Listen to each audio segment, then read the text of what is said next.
Arriving in Minsk, a city I had long dreamt of visiting, I stepped from the metro, leaving behind the rumble and rush of the underground. The cool air of the city greeted me, a refreshing change from the stuffy confines of the train. I emerged into the vast expanse of Independence Square, Ploska Nizaliznashi, a space so immense it felt like stepping onto another planet. The sheer scale of it was breathtaking. Here, time itself seemed to pause, suspended in the grandeur and quiet dignity of the square. It was a place for reflection, a place to catch your breath. The square's scale was overwhelming, a testament to the city's ambition and its history. People seemed small against the backdrop of such monumental architecture. It was a blend of granite, sky, the hard stone meeting the endless expanse above, and echoes of history that resonated from every corner. The buildings whispered stories of generations past. The air was tinged with city life, the sounds of footsteps and distant traffic creating a constant hum, and something older, a sense of the past clinging to the present, as if the stones themselves remembered the countless feet that had walked across them, the events they had witnessed. Soviet-era buildings loomed, their imposing facades a reminder of a more recent and complex past. Beside them stood the gentle curves of a red-bricked church, a beacon of faith and resilience. This striking contrast defined the city's spirit, a blend of ideologies and eras coexisting in the same space. Here, the past wasn't hidden, tucked away in museums or forgotten archives. It was worn openly, etched into the very fabric of the city. Each structure told its own story, a chapter in the ongoing narrative of Minsk. I felt both awe and curiosity, drawn in by the palpable sense of history and the vibrant energy of the present. I was aware that I was walking on ground, shaped by decades of turmoil and triumph, a place where history had been made and continues to unfold. Independence Square wasn't just a landmark. It was more than just a place on a map. It was the heart of Belarus, the very core of its identity. It was a place where political power resided, where decisions that shaped the nation were made, spiritual solace could be found, a refuge from the everyday struggles, and daily life converged, where people met, strolled, and simply existed. As I moved deeper into the square, drawn further into its embrace, I sensed the weight of history, the echoes of past events resonating in the air, not as a burden, something heavy and oppressive, but as an invitation to understand, to learn, and to connect with the story of this place. My journey had just begun, the first steps of what promised to be an unforgettable exploration, and I was eager to uncover the secrets this place held, to delve into the heart of Minsk and discover its hidden treasures. On the eastern side, the government house dominates an immense grey granite structure, the epitome of Soviet constructivism. Built in the 1930s, it survived the devastation of World War II, standing as a silent witness to the city's darkest days. In front, Lenin's statue still gestures toward the future, a surreal reminder of a past that lingers. The building's sharp lines and lack of ornamentation speak of power and purpose, no frills, just authority.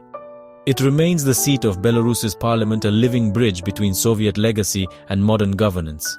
Each window hints at decades of decisions from stern officials of the past to today's leaders. The government house is more than stone. It's a symbol of survival and the enduring presence of state power. To understand Minsk, you must confront this formidable structure, a grey giant that shapes the city's identity. Here, history isn't just remembered, it's lived. Just a stone's throw from the imposing government house, a landmark of political power, lies a structure of a different kind. The Red Church, officially named St. Simon and Helena Church, stands as a striking contrast to its governmental neighbor. Its vibrant red bricks and striking architecture bursts forth, offering a visual and spiritual counterpoint to the surrounding administrative buildings. The church is bathed in sunlight, enhancing its rich color. The church's red bricks and neo-Romanesque towers are not just architectural features, they are storytellers. They tell a poignant story of love, profound loss, and enduring faith. This magnificent church was built by Edward Wojnilowicz as a memorial, a lasting tribute to his beloved children, Simon and Helena, whose young lives were tragically cut short. The church's design is deeply symbolic, imbued with meaning that reflects the family's history and their unwavering faith. Look closely, and you'll notice two main towers, representing the parents, forever watching over their children. A smaller central tower stands for the children themselves, a constant reminder of their presence and the love that binds the family together. During the Soviet era, the expression of faith was often suppressed, and religious institutions faced significant challenges. Like many other religious buildings, the church was repurposed, its sacred space transformed into a cinema, a place of entertainment rather than worship. The sounds of prayer and hymns were replaced by the whir of film projectors, its bells silenced, unable to call the faithful to prayer. Yet despite the years of secular use and neglect, it endured, a testament to the strength of its construction and the enduring power of faith.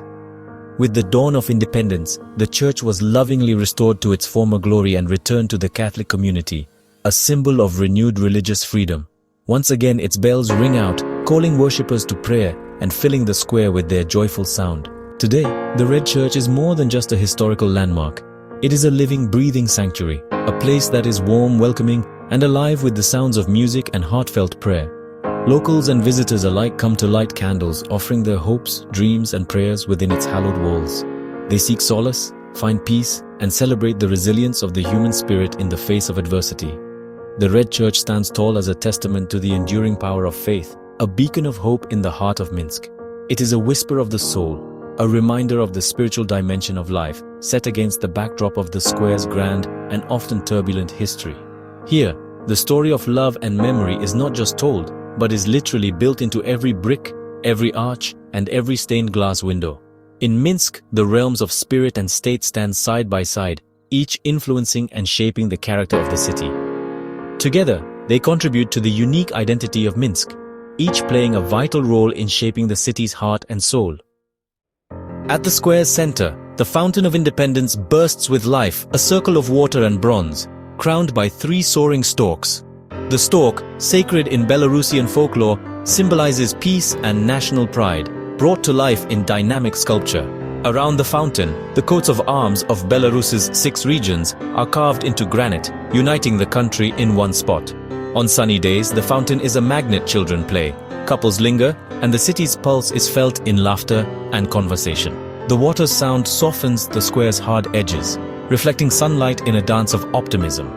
Inaugurated in 2006, the fountain is a modern symbol, forward-looking, confident, and inclusive. It's a social hub where generations meet and mingle, embodying unity not by decree but by shared joy. The fountain is the soul of modern Minsk, proud of its heritage, yet always moving forward. Here, the city's spirit flows, ever renewing. Beneath the historic square lies a surprise, the Stolitsa shopping center, its glass domes hinting at the world below. Descending into Stolitsa is like entering another dimension. The city's noise fades, replaced by the hum of commerce and pop music. International and local brands line polished corridors, a testament to Minsk's embrace of modernity. Here people shop, sip coffee and connect, daily life unfolding beneath the gaze of Lenin's statue above. Stolitsa is a symbol of change, a modern heartbeat under the city's historic skin. The contrast is striking: above, monuments to ideology; below, a space for personal choice and global trends. This duality defines Minsk: history and future, tradition and innovation, all in one place. The mall is vibrant, alive, and essential to understanding the city's evolution. In Minsk, the past and present coexist, layered just a few steps apart. What truly animates Independence Square are its people. Students cross the square in lively groups, their energy infusing the space with hope for the future. Elderly couples stroll slowly, pausing to reflect on the changes they've witnessed.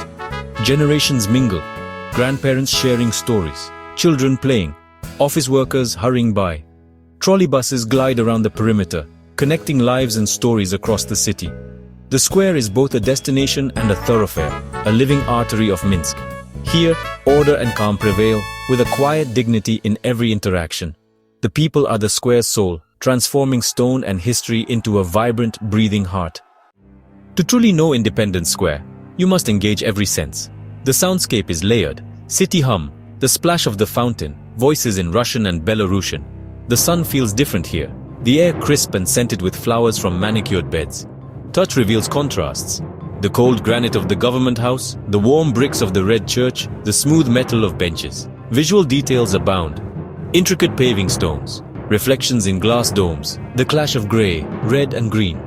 All these elements create an atmosphere both timeless and immediate, ancient and modern.